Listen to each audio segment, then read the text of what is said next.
podcast, an all-around look at student-centered education. I'm Laura Gellin. And I'm Adrian Pumphrey. And this week we speak with Meena Srinivasan, who is author of both Teach, Breathe, Learn, which is a book about mindfulness, and she just came out with SEL Everyday, a book about social emotional learning. So we get to talk with her about these things and the implications for the classroom. Enjoy the episode. Well, Meena Srinivasan, thank you so much for joining us on the 360 podcast. I'm so happy to be here. I had a chance to listen to some of your other podcasts, and I'm just excited to be in conversation with you both for the next hour or so. We're excited too. I believe you have a little welcome mindfulness ritual to share with us to begin the episode. Yeah. Well, I thought we could start off by, I wanted to model one of the 3 social emotional learning signature practices that were developed by one of my mentors, Anne McKay Bryson, who's a professional development consultant with CASEL, the Collaborative for Academic, Social, and Emotional Learning. And CASEL is really the nation's leading organization when we think about policy, practice, and research in the field of social and emotional learning. And so Anne, gosh, how many years ago now? More than 5 years ago, came up with these 3 practices. They caught on like wildfire, and we sort of deepened the application of them in Oakland, where I most recently was before my current job. So the first practice is just a welcoming ritual, and the idea behind it is to create a sense of connection, belonging. You can also think of it as an inclusion activity, and it's something we can start all of our classes with students. And, you know, it brings all voices into the room, and research shows that when you get students talking at the start of class, they're more likely to stay engaged throughout. And so the welcoming ritual has 2 parts. It's individual time for reflection and purposeful, intentional social interaction. And the key word there is purposeful and intentional social interaction, particularly when we think about the classroom context.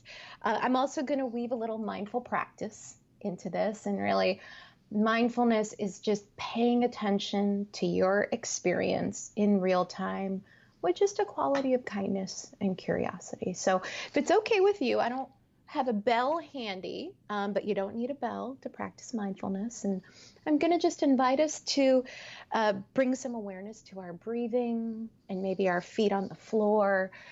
If it's helpful for you, you can close your eyes and just take a few deep breaths. You can place your hand on your heart or your belly.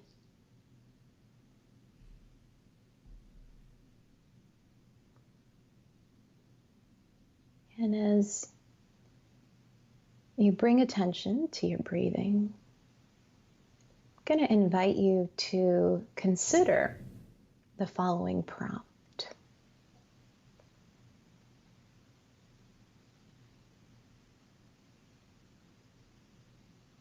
Why did you decide to become an educator? Why do you do the work that you do? It is incredibly hard work. So what led you to be on this path of being an educator?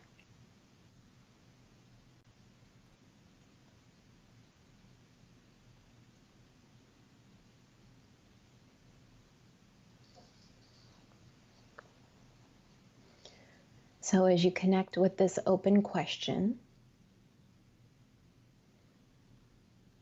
and open questions are powerful because the moment an open question comes our way, our brain literally can't think of anything else. So go with the answer that comes to you first. And we're going to take a few more moments of think time.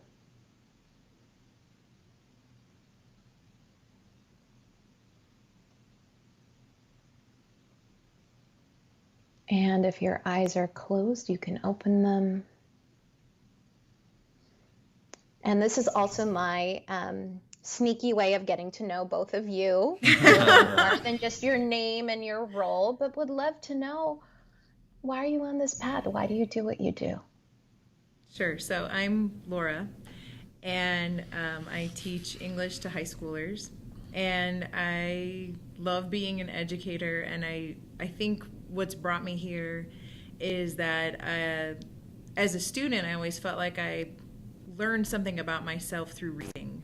I learned something about myself through exploring other people's stories, connecting to characters in other worlds, characters in this world, people in this world. And so I feel that as an English teacher, I get to help other students do the same thing for themselves, help them find themselves, help them find their voice, help them become more competent and more confident. Beautiful. Thank you. Thank you. Adrian. Yeah, so the first thing that came to mind when you asked that was working with people. And I think I'm an extrovert, and I get my energy from interacting with people. And I think the idea of a job where I constantly got to work with people, but also make a difference in their lives, was hugely appealing to me. So getting energy, but hopefully giving some energy as well, was what came to mind. Beautiful. And what I loved about both of your sharings is that they related directly to our topic today around social and emotional learning. I mean, at its core, social and emotional learning is about creating effective human relationships and knowing oneself. And both of you spoke to that. I think for me, I definitely became an educator because I saw it as my way of building a better world. And I think that social and emotional learning in particular is a vehicle for creating a more compassionate and equitable, just world. And so I'm excited to be here today and kind of dig a little deeper into, what social emotional learning is and the role that it can play in our classrooms and schools. I also wanted to just mention, most of us that go into this work to become educators, we certainly aren't doing it to make money, a lot of money, or be famous, right? So there is this seed, I think, in all of us around service and wanting to create a better world. And sometimes, particularly towards the end of the school year, we might be really tired, and we may have lost that connection to that initial draw to why we became an educator in the first place. And I think mindful awareness practices and social and emotional learning can help us rekindle that light and reconnect us back with our purpose, which is so important, because we are so lucky to be in this work where we are engaged in something meaningful every single day, and almost in every moment we have the potential to create a positive impact in a young person's life and to really awaken. I loved how you mentioned student voice. I mean, this sense of creating the conditions for young people to know and honor who they are and how they want to be in the world. Well, I'd love to know more about your story and how you came to this point of writing about mindfulness and social emotional learning. Sure.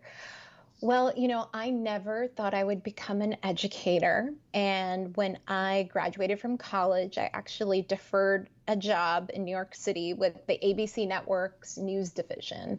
Thought I was going to be a foreign news producer. But there was part of me that knew that I wanted to have, I'd mentioned to you, we were talking earlier that I had spent some time in the UK. I spent my junior year abroad. And when I was in my senior year of college, I had a mentor at a place called the Woodrow Wilson International. It was basically a think tank. And he had spent some time in Brazil, and I thought it would be really interesting to spend some time after I graduate, not just going directly to New York to this crazy job. So when I graduated from college, I went to Brazil and I taught at an international school. And again, at the time, I thought I'm going to Brazil to party for a year and have this experience. But I one of the first things that happened when I was there is I was introduced to the work of Parker Palmer. And some of you may be familiar with his book, A Courage to Teach. And part of my professional learning was reading this book. And what a gift to be able to start your career as an educator and be able to reflect on what it really means to be a teacher. Mm-hmm. And so in a way, I had a bit of a spiritual awakening. And at the same time, in Brazil, people would look at me and they'd say, "Você Indiana, teach me about yoga and meditation." And I was like, "Oh, I grew up in New Jersey playing soccer." But for the first time, because really life up until then had been so much about, I think particularly for the children of immigrants of, this, I don't want to say false sense of success, but the sense of going to the right college, getting the right job, and you get lost in, hey, what am I doing this for? And what is success? And so when I was in Brazil, where there are aspects of the culture where you don't live to work, you work to live. And it was an environment where I could finally be a little more introspective. And I started a mindfulness practice there, of all places. And I got my first experiences of really touching my true self, and the noise that was sort of guiding me in other directions quieted. And so after that year, I fell in love with teaching. I was teaching 7th and 8th grade social studies. I was a history major in college and just loved it. And like you said, really loved the interaction with young people. And, just a side note, teachers make more than 1,500 educational decisions a day. And so we make more decisions during the course of the workday than any other profession except surgeons. And sometimes that interaction can be exhausting, but it can also really fill us up too, depending on how we're resourcing ourselves. And so I had this wonderful experience teaching in Brazil, but I had deferred this job in New York. So I came back to New York City, working at the ABC network, on the path to sort of my dream, my dream career. And it just didn't feel right. And since I had started this practice where I could really touch in to my true self, my true nature, I was able to really feel how not right my life was in New York working at ABC. And so, and I'd be coming up with lesson plans from our news stories. And I'll never forget, I was, I think back then, did we still have, was it beepers or pagers? I'm trying to remember, but I know that it was the day Saddam Hussein was captured and I had to run to the office. And I had this moment of just really feeling almost like I could see my life if I headed in that direction. And I had a glimpse of more possibility to really be my full self if I was open to another direction. Mm-hmm. And so after about a year, I left and I got a job teaching at an independent school in California. I hadn't had my teaching credential yet, but I got my teaching credential. And I was still really practicing mindfulness. And so my development as an educator and my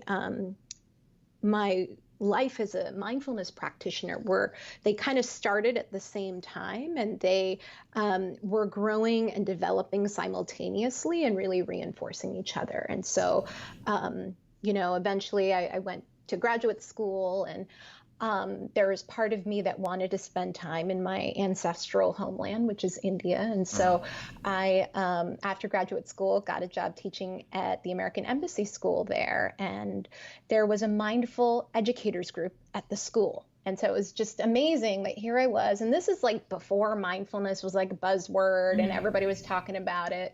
This is early 2000s. And we had a group of educators that would meet every Thursday and practice together. And so this was really such a rare but beautiful experience of having colleagues who were really trying to reflect on how they could live in a more compassionate, woke way, and how to create the conditions in the classroom for connection with self and other. And when I was there, I, decided to start a blog, and it was called A Year of Mindfulness in the Classroom. And again, this is sort of like pre-mindful schools, like before all this was happening. And I just had this blog, but I documented everything I was doing with my students. And eventually, a friend of a friend contacted me and said, hey, I think you should write a book. And I never had any intentions of writing a book. It took me a long time to actually write Teach, Breathe, Learn. I ended up moving back to the States after 5 years in India. My mom had a double lung transplant. And so talk about, really understanding and recognizing the value of one's breath. And so thankfully I had this mindfulness practice during this tough time. And my mom's 6.5 years after having a double lung transplant, and she watches my son, who is 14 months, every day. And but anyway, I made this return back to the States, and I actually started teaching at the school where Mindful Schools had started. And so it was a wonderful place to be. But I knew that my work was beyond just the classroom. And by that time, I'd been in the classroom for about 10 years. And one of my mentors who actually started CASEL, Linda Lantieri, had said that, the Oakland Unified School District is hiring someone to really focus in on particularly social and emotional learning, but in middle and high schools for the whole district. And this is Oakland was part of 8 districts that it was really an experiment. It was called the Collaborating Districts Initiative. And the whole initiative was around, is it possible? It started with a research question. Is it possible? We know that it's possible to implement social and emotional learning in the classroom level, but is it possible to do it in a large, complex urban school system? And so some of the other districts are Austin, Chicago, Anchorage. And so for the past 5.5 years, I've been engaged in the system-wide social and emotional learning work, which is so powerful and an amazing learning experience. But after 5.5 years, another opportunity came its way. And when I was engaged in the system-wide work, I noticed that in order for social and emotional learning implementation to be effective, it really required leadership that modeled social and emotional learning. And when that wasn't in place, and implementation was ultimately ineffective. And so with Linda, who co-founded CASEL, and another good friend of mine, Daniel Reckstoffen, who is a real thought leader in the mindfulness and education space, we started an organization called Transformative Educational Leadership. And so what we're focused on is really these 4 threads of social and emotional learning, mindfulness, the inner work, leadership and equity and social justice, and bringing those together in service of systems change and really doing leadership capacity building, utilizing the connections of these 4 threads, but in service of systems change and societal transformation. And so that's kind of where I am now. And I also had an opportunity to write this book, SEL Everyday, Integrating Social and Emotional Learning with Instruction in Secondary Classrooms, as a way of sort of reflecting on the 5.5 years that I'd spent in Oakland and some of the learnings I've had there. One thing I really love about SEL Everyday is how practical you get, to the point of almost kind of giving us lesson plans, so that if you're a little hesitant to try something, it really feels like you're kind of there holding a teacher's hand to say, you can do this, let me show you how to do this. So we're many of those sort of lesson plan moments, and even to the point of sometimes even scripting what to say for someone who maybe isn't really sure how to move forward but is interested in this work.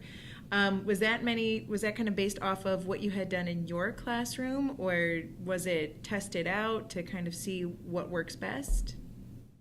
Both. Okay. Definitely a lot of it is from my experience in the classroom. And I think I referenced that like, oh, I did this when I was with my students, but a lot of it was also through my work coaching teachers and leaders. But I had this wonderful opportunity to work closely with so many teachers.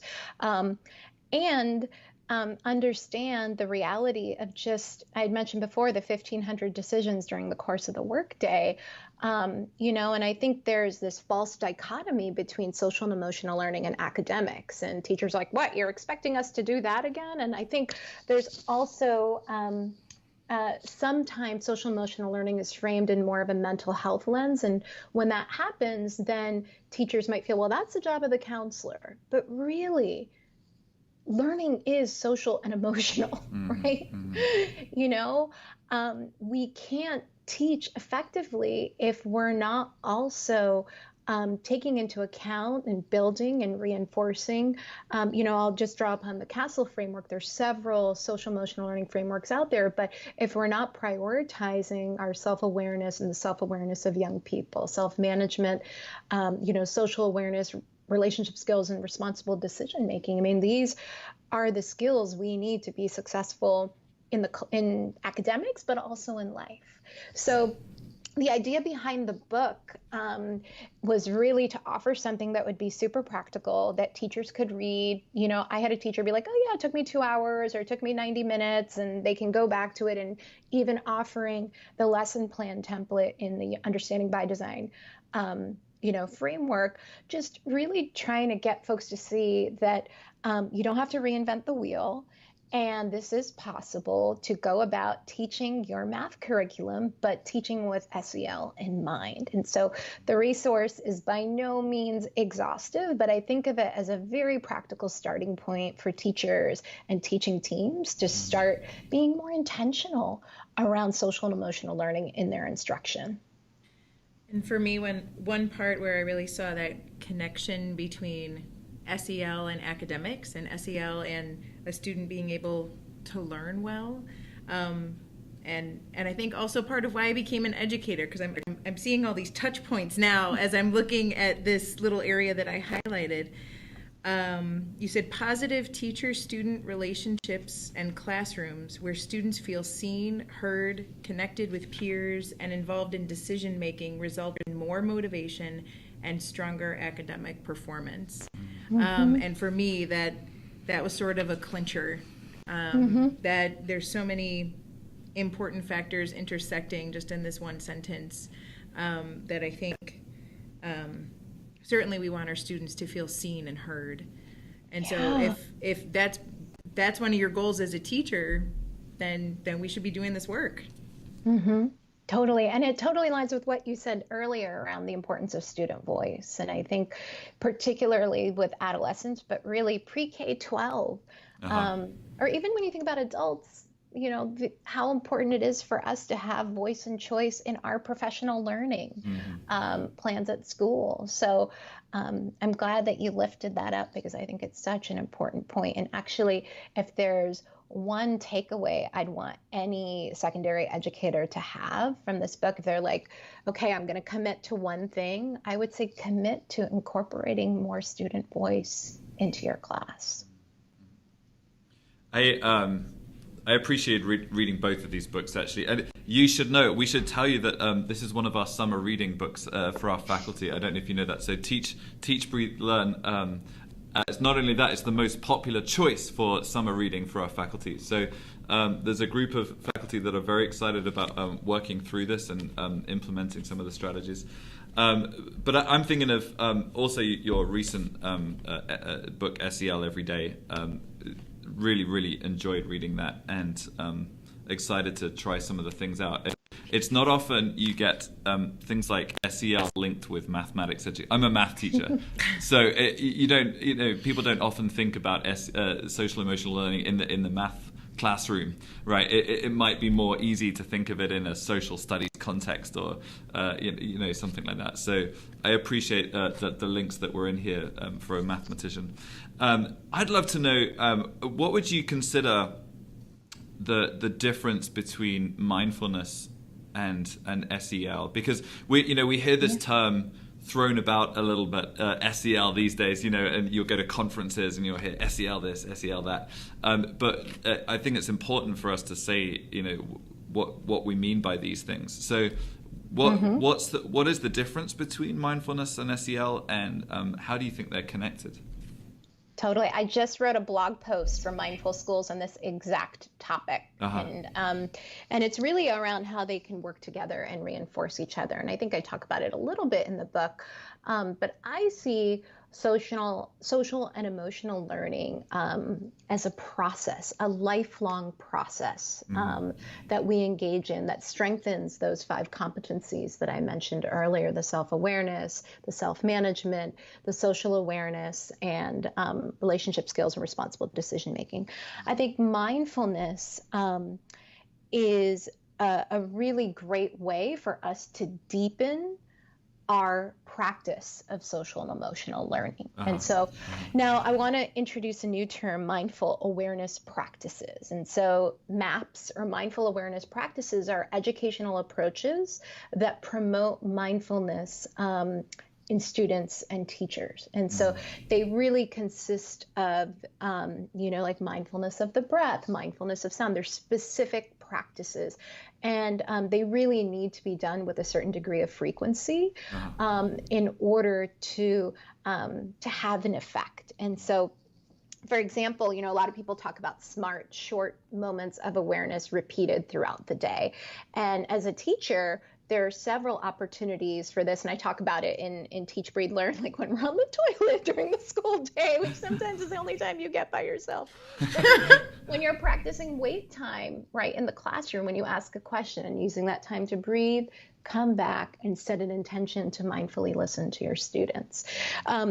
So, mindfulness and social emotional learning are different. They're not one and the same. I think sometimes mindful awareness practice program providers, will say mindfulness and SEL, but they're really distinct.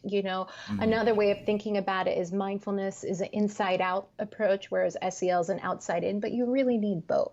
And to have a comprehensive approach to social and emotional learning, I think mindfulness needs to be an important component that can help with our embodiment and lessen our reactivity, help us make more skillful choices, and also enable us to touch in with our true self, which I talked about, at the start of our time together. But it's also not a panacea. It's not going to solve all our problems. Yeah. And there's a great article I would also like to reference by Jen Cannon, and it's called Education as a Practice of Freedom, a Social Justice Proposal for Mindfulness Educators. And there she really talks about the importance of holding an equity lens and looking at mindfulness as something that's much greater than just, supporting self-regulation. Sometimes teachers are like, oh, I need some of that mindfulness to get my kids to behave. But that's not what mindfulness is about, right? It's about engagement, not compliance. And so I think sometimes teachers can view mindfulness or even social emotional learning as like a tool to support behavior management. And I would like to look at it really differently, that we are offering opportunities for young people to learn how to practice self-discipline and self-management. We're teaching them these skills, and it should be done within this context of engagement, not compliance, Right. And one thing from reading Teach, Breathe, Learn that I really loved was you describe kind of what is like the zone we're trying to tap into. And that zone of curiosity without any judgment. And I thought, what an ideal place to learn from. And so for me, I saw that connection there of the importance of, the mindfulness practice and how that can really kind of prime the pump for students to be in an ideal mindset for learning something new.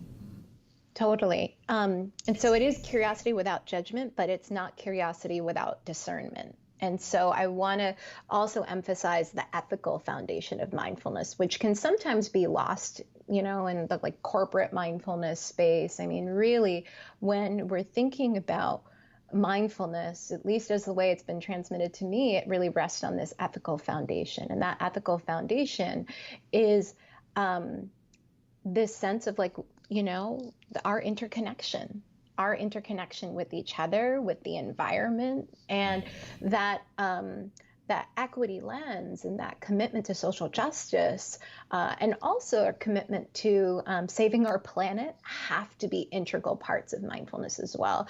I think one of the challenges that I've seen in the modern mindfulness movement is it's become really, it could be like narcissistic at times, right? In the sense of like focusing on the self, or like, let me get the edge, but then I'm going to go back to my job that might be causing harm to the planet. And so when we're really practicing mindfulness, there has to be this emphasis on an ethical foundation in service of what? Mindfulness in service of what? Social and emotional learning in service of what? And for me, it's in service of compassion and equity. Yes, when I was reading it, there was a point where I thought, when have I ever done any mindfulness kind of practice in my own classroom? And I remember I had this exercise where I gave every student an orange. And first we smelled the orange, and then we tried to describe it, and then we'd feel the texture of the peel and try to describe, and then we'd peel it, and I'd say, really listen to it. What does that sound like? It was a creative writing class. And then sure enough, I turned the page, and it was your mindful eating chapter, and there you are, starting with an orange, and I'm like, I'm with Meena on this one. We were definitely on the same wavelength there. Awesome. But I mean, I've read that in other places, the importance of being mindful, not just having this moment of calm down, slow down time, and just pause for a minute, but also being aware of what you're doing, being more intentional, sensing more. I feel like it was, for me, there's a connection to poetry there, and how poets think and how poets experience the world. When you were talking about mindful walking, mindful eating, that it can be a stop and slow down, but you're doing other things, and you can do other things and be more mindful, and seeing how that could translate into the classroom for both teachers and students, I think is so powerful. Yeah. One of my favorite mindfulness practices is swimming, and so we can bring this quality of presence to anything that we're doing. And that's really what, one of my main mindfulness teachers, Thich Nhat Hanh, talks about, is the sense of it's a 24/7 practice. You can bring it to washing the dishes, right? To driving. And if we're not in the present moment, if we're not aware of what's happening, are we really living? And so this sense of he says, the greatest gift we can offer others is our true presence. And I think that's so true when we think about young people. And our capacity to offer them that warm, curious presence. Yeah. How do we make this truly integral to our practice? In terms of, you could read SEL Everyday, and that you could agree with every page and start implementing all the strategies for all. You link it with standards, which is super helpful.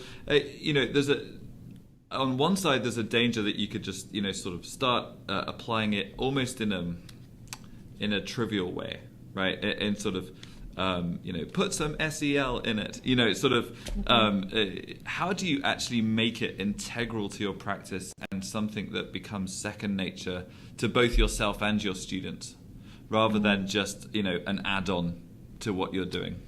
Totally. Well, I think that's where the mindfulness comes into play, and the teacher's mindfulness practice and the sense of embodiment. And so, it's, I wrestled with okay, should I offer SEL learning targets? Because then it'll become like another thing, right? And, and then there's the larger issue, right, of our educational system, which is really founded on capitalism. And so that's a separate podcast. Next week on the 360 podcast.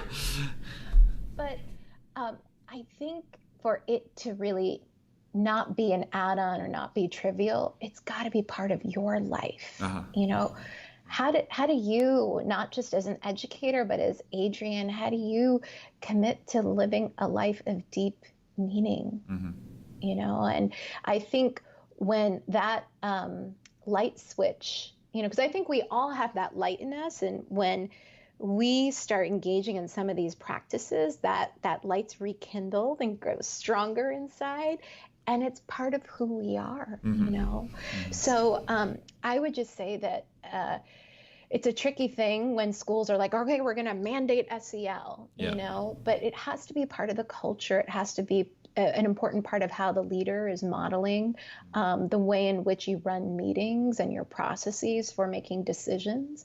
I just want to share a little story. In Oakland, when the SEL work started, there was this real commitment to it not being something that, our office would create this definition, but really bringing in community, teachers, admin, and student voice, and co-constructing, what does SEL mean for our context?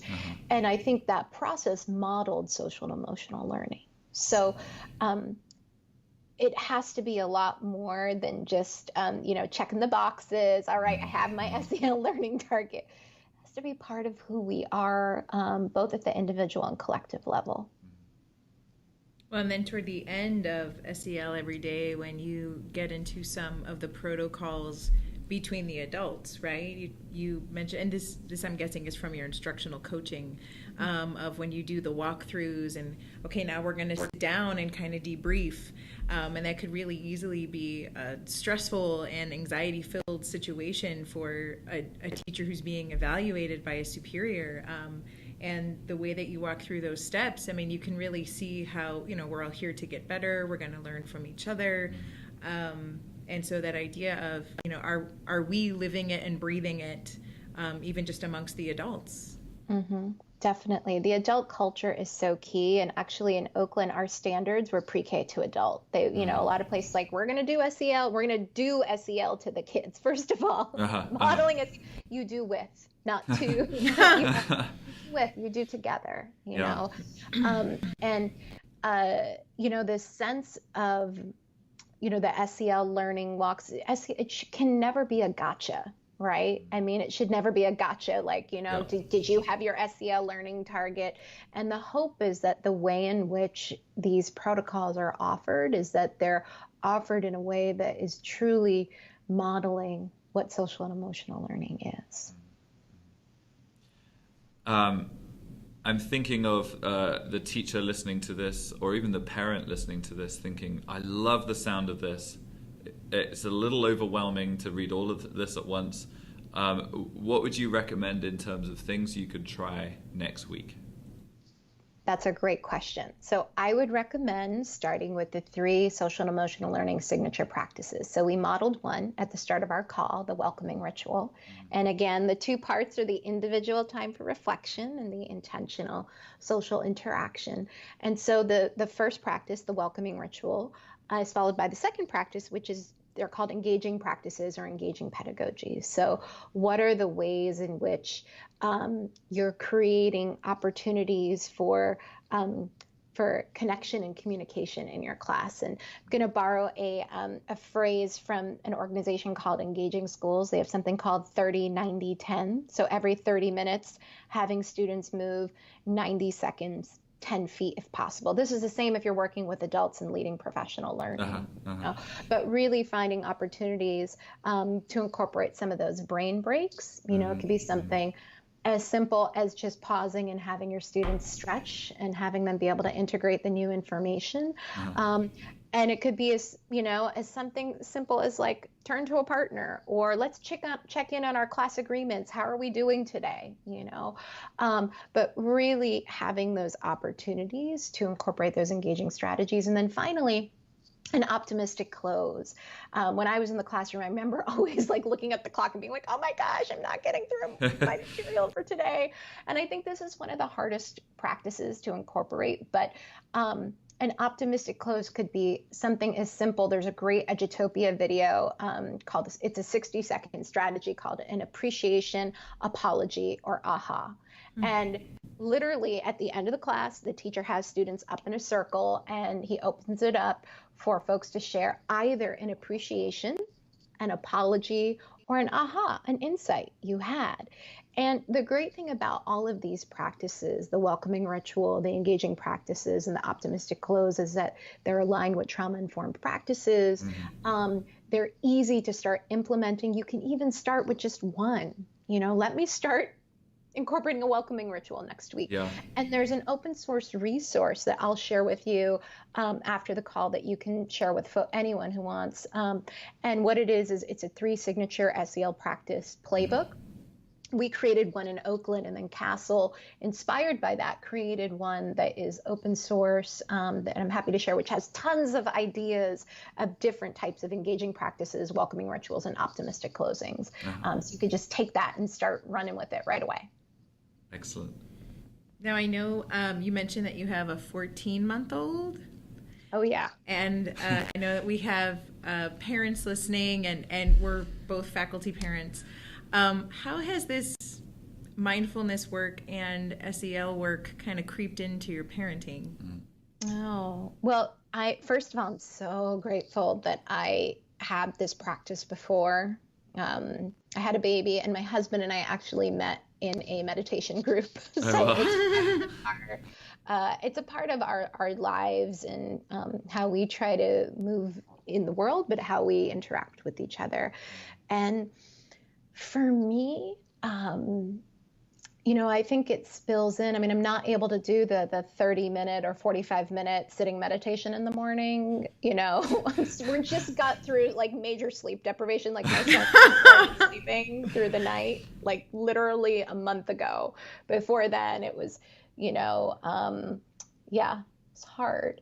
And so not having that, I had to find other ways to really incorporate my practice. So one of my teachers, Lynn Fine, shared with me, she calls it the deep ocean practice, is just a phrase that you say to yourself and you come to your breath during the day. And for me, sometimes it's just peace, joy, love. It's bringing in mindfulness into my interaction with him. As I'm like, this morning, I fed him an orange, and so in cutting it up and giving it to him, and his smile is like my mindfulness bell, So I think just the SMART practice that I mentioned earlier, those short moments of awareness repeated many times throughout the day, because I had a strong practice before, I'm able to do that a little more easily. But I think it's also helped me let go a little bit and really, like, if anything teaches you you're not in control, it's having a child. We have this myth that we actually are in control, and it's like, no, you're not, and I really think that my development as a human would be stunted if I wasn't on this parenthood journey, because, the cliche of everyone's like, it's wonderful and hard. It's like, yeah, it's true. It's like the most exhausting and the most wonderful, particularly with small. I mean, I only have the experience of a 14-month-old, so we'll see. Talk to me in a couple of years. Different, or I'll be exhausted by it in other ways.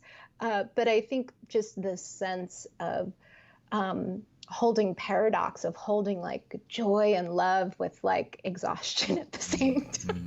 Right. To be totally honest with you. Yeah. But yeah, I am just so grateful. And this morning I was looking at my son, and I just said to him, I was like, I'm so excited to continually discover who you are, and to just be able to move into parenthood with that mindset has been a gift. This may seem like a bit of a tangent, but I don't think it is. I've read the chapter on useful, purposeful, and SEL with technology. And I'm thinking, and we've just had a big discussion on technology with our last podcast guest, and I'm thinking of parenting, and I'm thinking how healthy use or not using technology is kind of a big deal with mindful parenting, right? Oh yeah, definitely. as we as a school have this discussion, and as listeners might be thinking about, how can I use technology, but in a mindful way? Do you have any advice around that and the mindful use of technology? Yeah, well, I think I say in the book, and this is really from a book that was written a while ago. I think it was called Wisdom 2.0, and now it's an organization, and they have conferences annually. Soren, I forget his last name, is the author, but he had this great saying of, don't let the technology power you, you power the technology. And so this sense of really using mindfulness to be aware of when you're being pulled. Mm-hmm. And our family practices a technology Sabbath. And so if you email me from Friday evening to Sunday late morning, you will get an automatic response from me that says, I'm on a technology sabbatical. Uh-huh. And in it, I, link to this article. There's this whole movement around taking tech Sabbaths one day a week. Uh-huh. And I have to say, it's just a gift to my family, but a gift to myself of I don't have to respond. I don't have to get back to people. This is my time to come home and to be with myself and my family. So I think us instituting times for tech Sabbaths, and then also just using our mindfulness if we're tempted to look at our phone or look at something while we're with our child. It's funny, a couple of weeks ago, we don't actually have TV. We don't watch TV, but we were away to celebrate my husband's birthday, and one of my guilty pleasures is watching HGTV. And this is one of my guilty pleasures. But I was flipping through the channels at the hotel, and I think Diane Sawyer did a whole special on screen time. Uh-huh. And it was really interesting because they showed some experiments with young children, like 2 and under, when the parent is on the phone. Mm-hmm. And even my son, the few times, I work from home, I have a flexible schedule, but I have a very busy, I'm an ED of a nonprofit. I have a lot of work. So, I'm balancing it. But even, if I'm checking a work email and he's 14 months, he will come and he tries to take the phone away because he's like, hey, Mom, I'm here.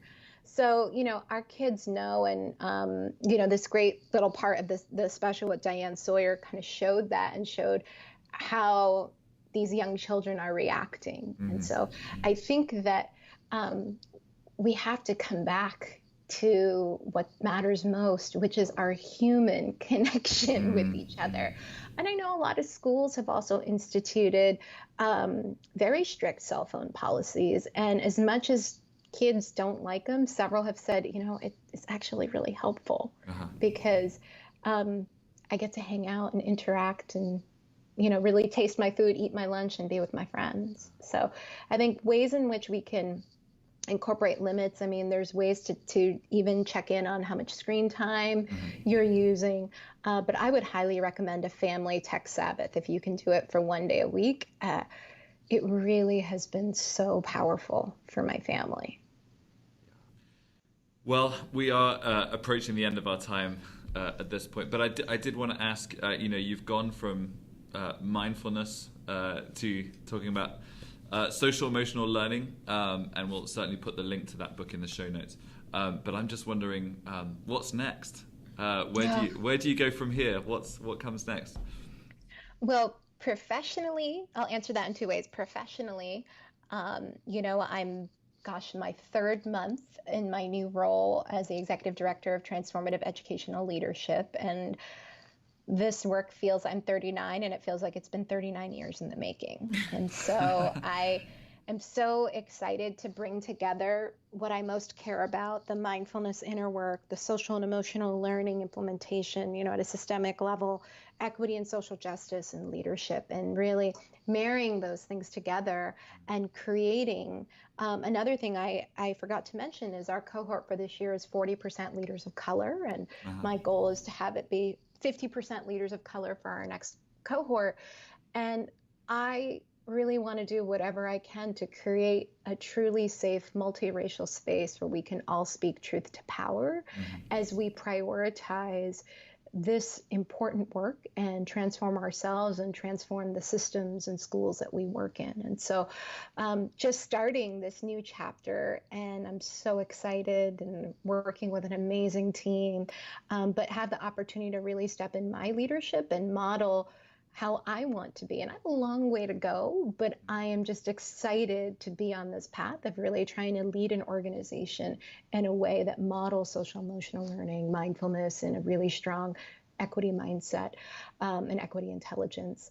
And then personally, this phrase came to me at the start of 2019, and the phrase is reclaiming the sacred. And so I have this personal commitment to approaching every moment of my life now as a parent, where things are so, like, I just don't have time in the way that I used to. And I think that was the biggest thing, biggest shift, is like, oh, I don't have time. And so I'm working on changing my relationship to time and really trying to bring a mindful quality into every moment. Like, how can I reclaim the sacredness that is our lives, that our Indigenous elders, practiced, and that my ancestors practiced, but how can I really approach every moment of my day in life as a sacred encounter? So that's where I am personally and professionally, and I'm so grateful to have had the opportunity to dialogue with both of you, and excited to also continue the conversation wherever and whenever that may be. Absolutely. Well, as we try and model it for our students, we appreciate someone like yourself who's modeling it for us. So we thank you, and thank you so much for joining us on today's episode. Thank you. That was a conversation with Meena Srinivasan, who is author of both Teach, Breathe, Learn, and recently she wrote her new book, SEL Everyday, all about social emotional learning.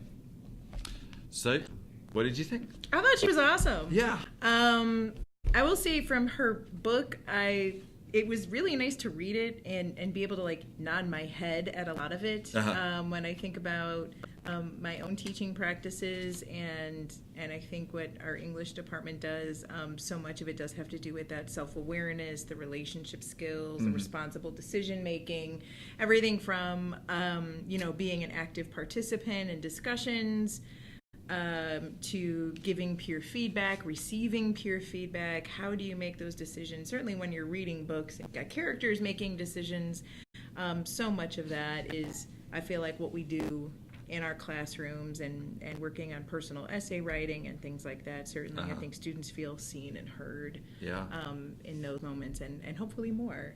Yeah. And then also, there's overlap with some of those executive functioning skills that I feel like we really try to hit. Certainly there's a lot of talk in her book about metacognitive practice. We didn't really talk about that much in the interview, but it was certainly a little bit that I appreciated in her book, of the many things I appreciated in her book. Yeah. How about you? Well, I meant it what I said when, as a mathematics teacher, we don't often think about mindfulness or social emotional learning. But actually, there's two things that came out to me. One was trying to get the connection with everything and everyone around us. Yeah. So, just thinking of mathematics as a subject, it comes from a connection with the real world, right? The only reason we have mathematics is to explore patterns in the real world. And so, strategies to help me with and help the students with that connection with the real world is huge, even for the mathematics classroom. But then the other thing was just those really mindfulness practices that are connecting with ourselves. So for example, the things I have tried for in the past have been, for example, we sometimes put our heads on our desks when before we start a quiz or something like that. And I'll have the students doing sort of breathing exercises. And I think that's been really, really useful for the students who can have some anxiety around assessments and things. It helps to sort of relieve some of that and prepare them for quizzes. So those two things together, I think, are really useful things to think about. I think it's a great idea. I think especially before a quiz or a test. Even at the beginning of the episode, when she first said, now we're going to practice right now. And I thought, oh no, what personal question is she going to be asking us? But I really felt that it was a gift to really just slow down, right? Like, I mean, right before we started recording and we're getting the equipment ready and making sure we got our books and our questions, to be able to just kind of slow down and really appreciate the moment and being present and having her present. Absolutely. I really appreciated that. That was the first time I stopped today. Yeah, same here. Yeah. Maybe we should do that with all our guests. Or maybe not. I don't know. You can lead it. Okay. If you lead it, I'll do it. All right, sounds good. Well, thank you so much for joining us, and thank you for joining us for this first series of the podcast. We'll be taking a little break over the summer, but do join us again in August when we'll have some other fantastic guests on the show for Series 2. Have a great summer, and we'll see you next year. Happy summer.